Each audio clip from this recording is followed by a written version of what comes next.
কি অবস্থা সবার? আহ আমরা আসলে বাঙালি হচ্ছে সুবিধাবাদী বাঙালি, হ্যাঁ? তো এই ব্যাপারটা আসলে পরেই বলি। বাঙালি বা আমরা জাতি হিসেবে তো খুবই ভালো মানুষ, এটা তো সবাই সাধারণত জানে। তো আমাদের প্রশংসা একটু পরেই করি। তো মেইনলি ব্যাপার হচ্ছে কি যে আমাদের মুসলমান ভাই বোনেরা তাদের জন্য আসলে এই মুহূর্তে আমাদের কষ্ট বা দোয়া করা ছাড়া তেমন কোনো কিছুই করার কোনো সুযোগ নেই। আমাদের জায়গা থেকে আমরা খুবই নিরুপায়, যেখানে বড় বড় দেশগুলা, যেখানে বড় বড় রাষ্ট্রগুলা যাদের অনেক বড় বড় শক্তি আছে, পারমাণবিক বোমা আছে, তারা আসলে চুপ, নিশ্চুপ। তারা তারা আমাদের মতো সাধারণ আন্দোলনও করতেছে না। আমরা তো যাই হোক, আমরা সহানুভূতির জায়গা থেকে বা আমরা মুসলমান সেই জায়গা থেকে আসলে আমাদের মানে ভিতর থেকে নাড়া দেয় যে কতদিন আর আসলে এভাবে বসে থাকবো।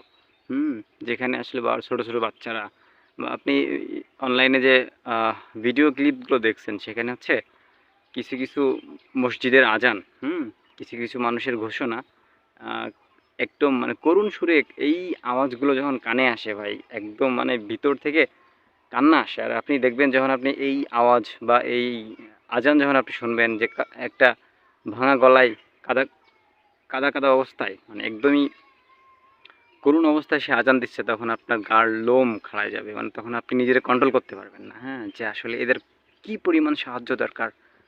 আল্লাহ পাক আবার হয়তোবা তাদের জন্য অনেক ভালো কিছু করবেন।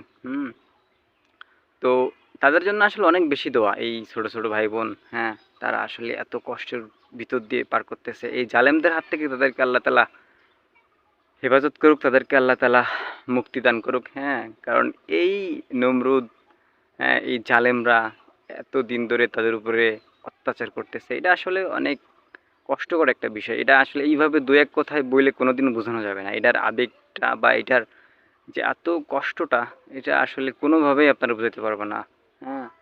সো তাদের জন্য অনেক বেশি দোয়া, আল্লাহ তালা তাদেরকে, যারা আজকে দেখলাম যে 50,007 জন, হ্যাঁ, 50,007 জন অলরেডি মৃত্যুবরণ করছে, আল্লাহ পাক তাদেরকে জান্নাত নসিব করুক। আর যারা জীবিত আছে তাদেরকে আল্লাহ তালা হেফাজত করুক। আর হচ্ছে দেশটা রক্ষা হোক, হ্যাঁ, দেশটা রক্ষা হোক, দেশটা যেন জালেমদের হাতে, ইহুদিদের হাতে না যাক, সেই দোয়া করি। এই মুসলমান ভাইদের বোনদের যেভাবে মারতেছে, হত্যা করতেছে, এই ব্যাপারটা খুবই কষ্টের, অনেক খারাপ লাগে।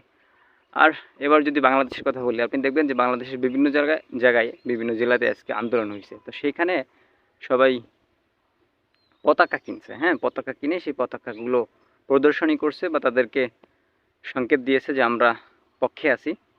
তো সেইখানে দেখবেন যে পতাকার দাম আগে ছিল 50 টাকা, 100 টাকা, এখন সেই পতাকার দাম 300 টাকা, 500 টাকা, 700 টাকা বাড়াই দিছে। মানে এইটা হচ্ছে বাঙালিদের অবস্থা।